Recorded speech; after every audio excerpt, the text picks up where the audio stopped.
สบายดีสบายดีพี่เอฟซีเบิร์ดทุกคนเด้อยินดีต้อนรับทุกคนเข้าสู่ซองหนิ่งสาวลาวเด้อทุกคน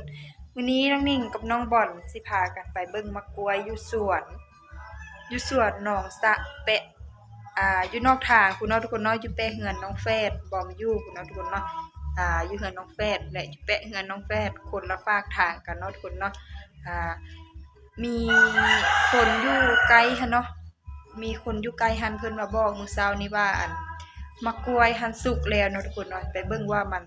สุกแท้บ่เนาะทุกคนเนาะไปเบิ่งกันเลยเนาะทุกคนวันนี้สิไปกับน้องบอลลี่เด้อเนาะเมื่อวานนี้เป็นวันเกิดของเพิ่นเนาะทุกคนเนาะเป็นวันเกิดของเพิ่นแต่บ้านน้องหนิงหันบ่ได้ถ่ายเด้อไปเบิ่งอยู่คลิปไปเบิ่งอยู่ซองแม่น้องปานชาแนลได้เนาะทุกคนเนาะไว้ไปเจอกันอยู่พุ่นเลยเด้อเนาะไปตอนนี้เฮาก็ฮอดแล้วเด้อเนาะตอนนี้น้องบอลข้ามไปก่อนน้องหนิงแล้วนี่เฮาจะเข้าทางนี้เพราะว่ามันไกลบ่ฟ้าแม่มันไกลเน่อยู่นอกอยู่พี่เด้มากล้วยนะพี่ไอ้นิ่งข้ามไปก่อนเดี๋ยวเฮามาทางนี้เนาะเพราะว่ามันไกลกว่าเดี๋ยวนี่ขอตัวข้ามอันนี้ก่อนเนาะทุกคนเนาะนี่ทุกคนตอนนี้น้องบอลได้มากหวดเนาะอยู่ทางฝั่งลาวห้องมากหวด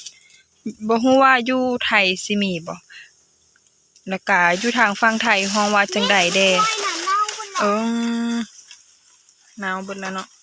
เฮาบ่ได้มาเบิ่งมันมันเลยหนาวนี่อันนี้เพิ่นฮ้องว่ามักฮวดอยู่ทางฝั่งลาวฮ้องว่ามักฮวดบ่ฮู้ว่าอยู่ทางฝั่งไทยมีบ่เนาะทุกคนเนาะแล้วก็ฮ้องว่าหยังอ่ะบอลกินเด้อกินตัวแดงๆได้ไหม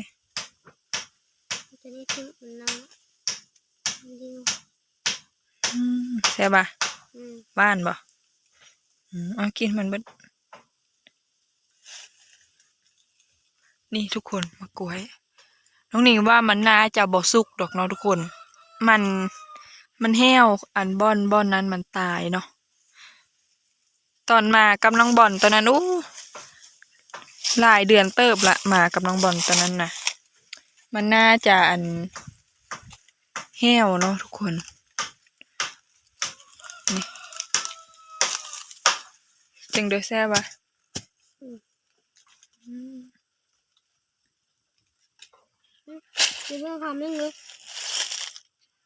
นี่หมากมันประมาณนี้พวงมันก็นี่นักเรียนมันจะเป็นแบบซึ่งแต่กกเดียวนี่วะกกเดียวนี่เลยเนาะเบิ่งทุกคนมากล้วยตัวนี้เฮาบ่มาเบิ่งมันแห้วที่อันนี้ด้านตัวอันนี้มากินมันแล้วมันตายบุจักแล้วมันแห้วเบิ่งมันแห้วอุ้ยฟ้าไม่ถึกงูก็น้องหนิงสิให้น้องบอลบักเบิ่งทุกคนจะเป็นยังไงเดี๋ยวน้องหนิงแปลงอันนี้ให้ก่อนเด้อเนาะน้องหนิงให้น้องบอลบักอยากบักแห้งบ่คือบักก็อยากบัก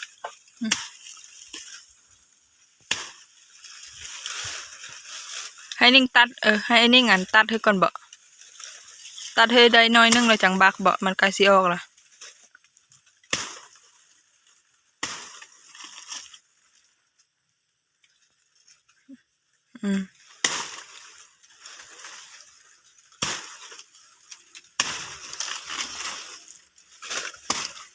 เมื่อวานนี้เป็นวันเกิดของบอลลี่ครบรอบ7 ปี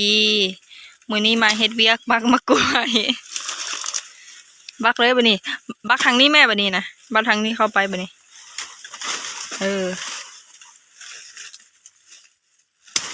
นี่สิลมเลยดิฮะอันนี้มันบ่ได้ใส่แห้งปานใดทุกคนเพราะว่ามันบักสบายเนาะเด็กน้อยกับบักใดคือกันเอาสิลงละนี่ลงละบัดนี้นะนี่ลงแล้วไปบักอันนั้นมันบัดนี้ค่อยสิเดี๋ยวเบิ่งโอ้ยค่อยได้ไหมพาร้อนปานนั้นน่ะค่อยๆไหมมันแห้วอันนี้บ่แม่นมันสุกเด้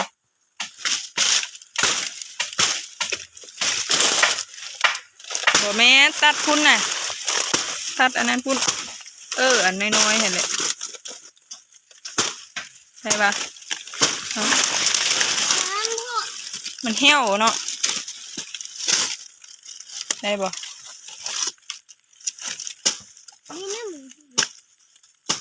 มันเหี่ยว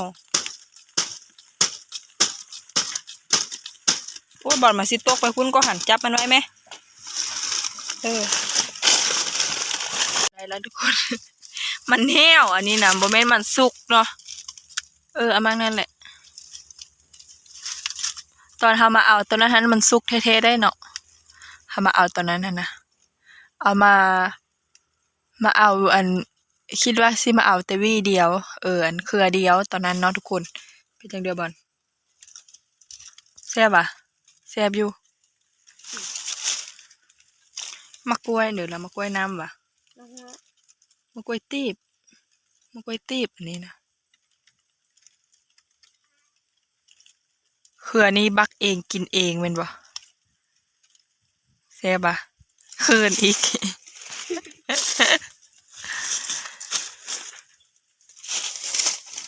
กินน้องบอลเป็นคนที่มักมะกล้วยเนาะทุกคนมักแฮงอยู่เฮือนอันบ่มีอันมาเฮือนแต่ละเทื่อให้แม่นทำกินแต่มะกล้วยเนาะเอาเฮ้ยอันนี้ก็แม่นคือกันเด้อทุกคนแต่ว่ามันบ่ทันเป็นมากหากระบักมันเนาะอันนี้ไม่กกมะม่วงก็หาแต่ดอกทุกคนเบิ่งอันนั้นมันลูกดอกเต็มบักหลาย บ่แม่นเป็นมากเลยอยู่เฮือนนะยัง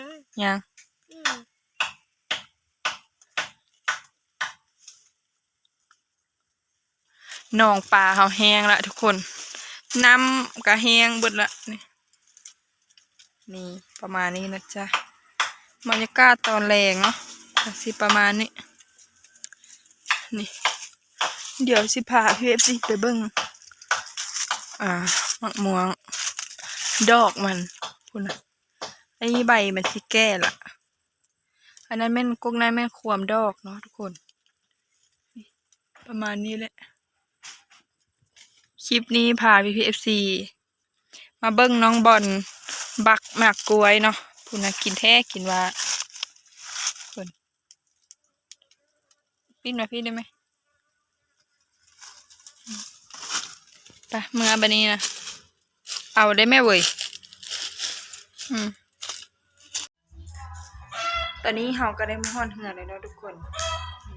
เอามากวนไปไว้แล้วน้องบอลกับไปเล่นแล้วเนาะทุกคนเนาะโอเคคลิปนี้น้องนิ่งก็จะได้ฝากไว้เพียงเท่านี้เด้อเนาะจังใดก็ฝากพี่FCกดไลค์กดแชร์กด Subscribe เพื่อเป็นกำลังใจให้น้องนิ่งในคลิปต่อไปเด้อทุกคนน้องนิ่งอาจจะมีข่าวดีในไวๆนี้มาบอกพี่FCเด้อแต่ว่าตอนนี้ยังบ่ขอบอกก่อนเนาะทุกคนเนาะโอเคไว้เจอกันคลิปหน้าเด้อบ๊ายบาย